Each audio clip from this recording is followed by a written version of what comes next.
semua, nama saya Deng Yong.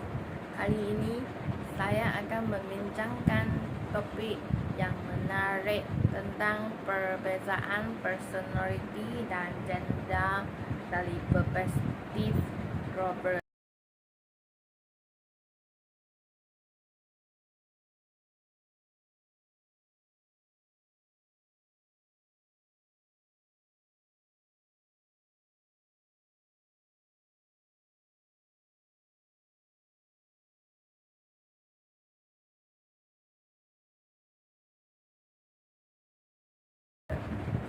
Fokus kami akan tertumpu pada bagaimana konteks budaya membentuk sifat-sifat personality dan peranan gender. Khususnya, kita akan meneliti konsep kolektivisme dalam budaya Jepun dan membandingkannya dengan individualisme dalam budaya Amerika.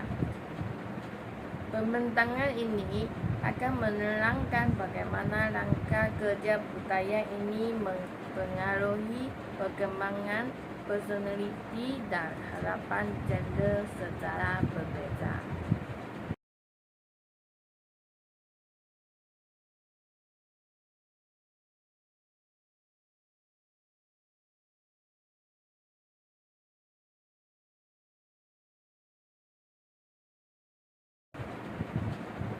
Konteks budaya Timur Jepun dan Barat Amerika. Kolektivisme dalam budaya Jepun. Kolektivisme ialah mengutamakan kumpulan berbanding individu, menegakkan keharmonian sosial, keluarga, dan komuniti. Sifat-sifat utama termasuk kebergantungan antara satu sama lain, kepatuhan, dan kesetiaan kepada kumpulan.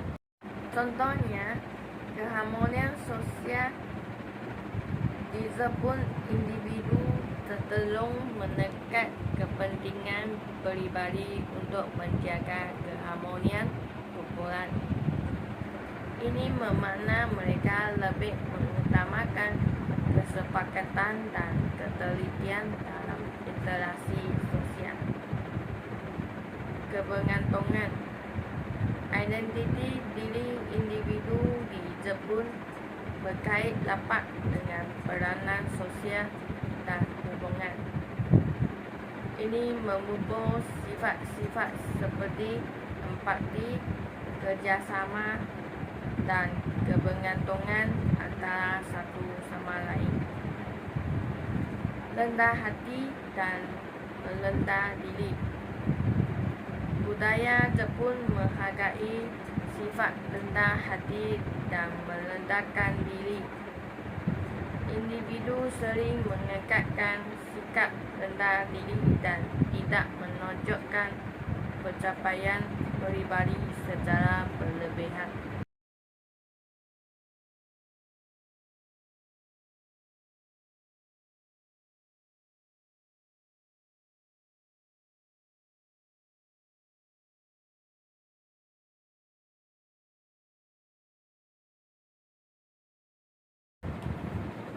Manifestasi dalam personality. Keharmonian sosial. Di Jepun, individu sering menekan keinginan pribadi untuk mengekalkan keharmonian kumpulan. Sifat-sifat seperti kesepakatan dan ketelitian sangat dihargai.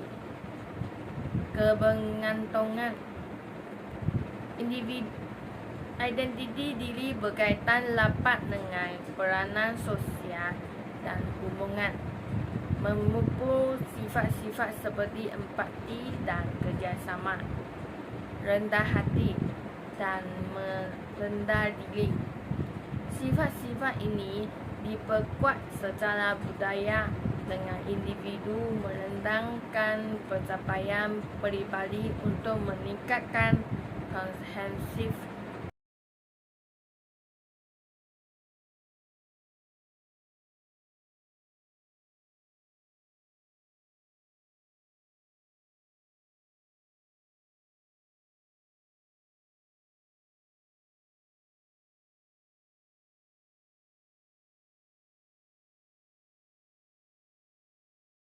Peranan gender.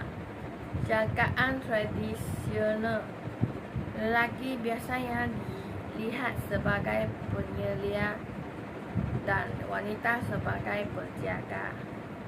Walaupun peranan ini secara perlahan-lahan berubah, sifat-sifat khusus gender wanita mungkin digalakkan untuk menunjukkan sifat-sifat seperti kelembutan dan sensitivitas, manakala lelaki mungkin diharapkan untuk menunjukkan sifat-sifat seperti ketegasan dan ketangguhan.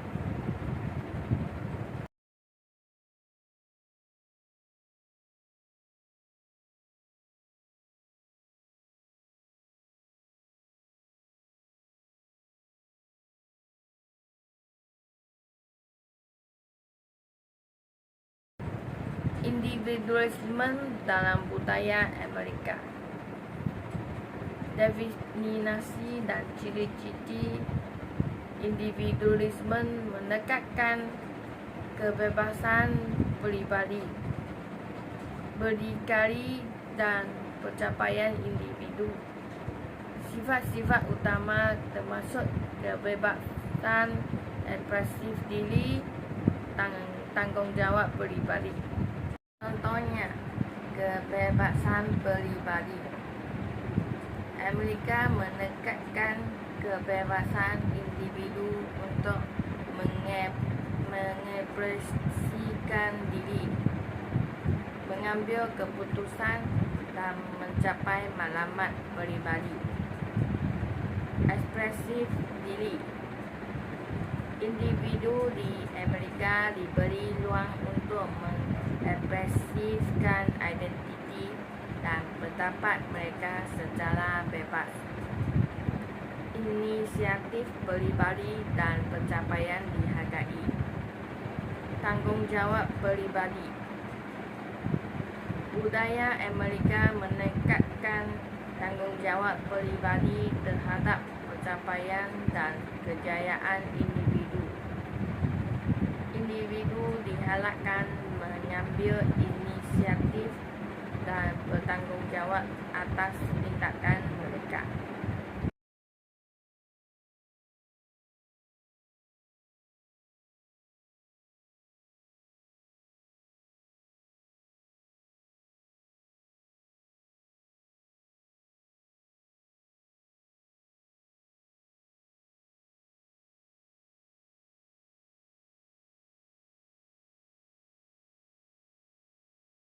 Investasi dalam personality.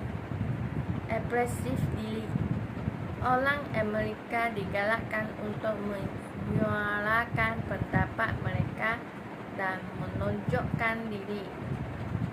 Sifat-sifat seperti ekstroversi dan keterbukaan terhadap pengalaman adalah lazim. Pencapaian pribadi. Kejayaan sering diukur melalui pencapaian individu, menolong cita-cita dan daya saing. Otonomi, kebergantungan diri dan kebebasan ditekan dengan fokus pada matlamat dan aspirasi pribadi.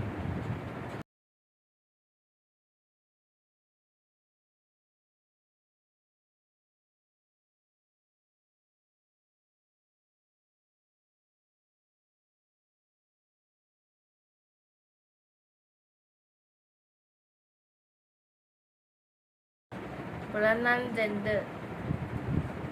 Jagaan yang berkembangan. Walaupun peranan gender tradisional masih wujud, terdapat penerimaan yang semakin meningkat terhadap identiti dan peranan gender yang berbagai. Sifat-sifat khusus gender.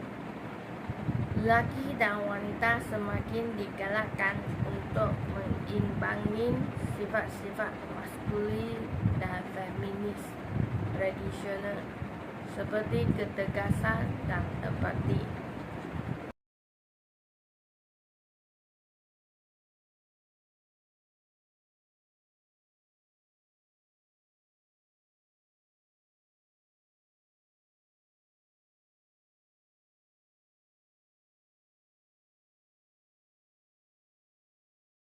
Analisis pembentangan orientasi kumpulan berbanding pencapaian individu.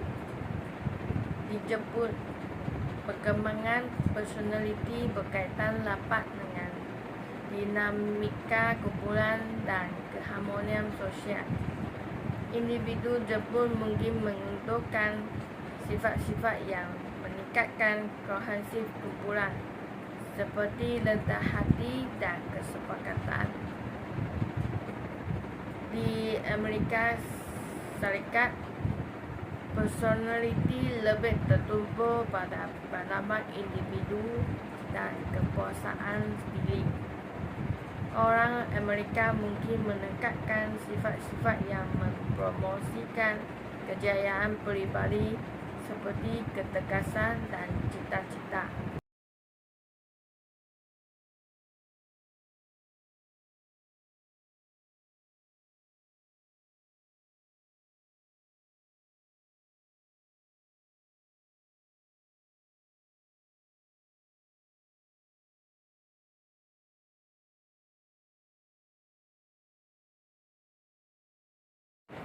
Perbezaan peranan gender.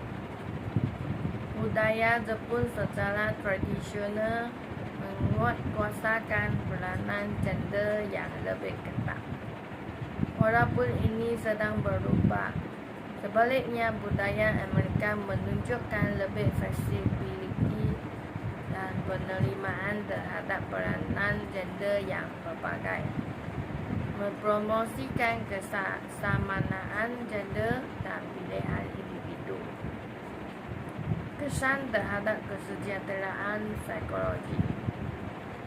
Budaya kolektivis mungkin mendapat manfaat daripada sokongan sosial yang lebih tinggi dan kohesif kumpulan yang menyumbang secara positif kepada kesihatan mental.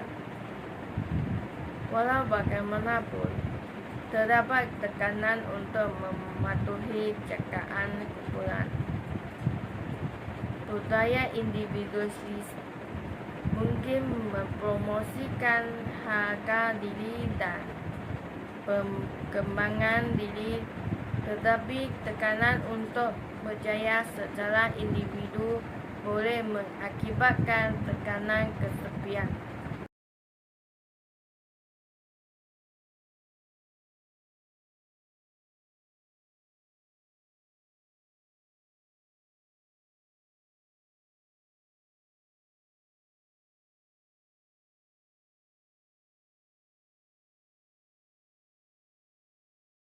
Kesimpulan. Sebagai kesimpulan, personaliti dan peranan gender sangat dipengaruhi oleh konteks budaya. Dengan meneliti kolektivisme di Jepun dan individualisme di Amerika, kita dapat melihat bagaimana nilai-nilai budaya membentuk sifat-sifat personaliti dan harapan gender secara berbeza.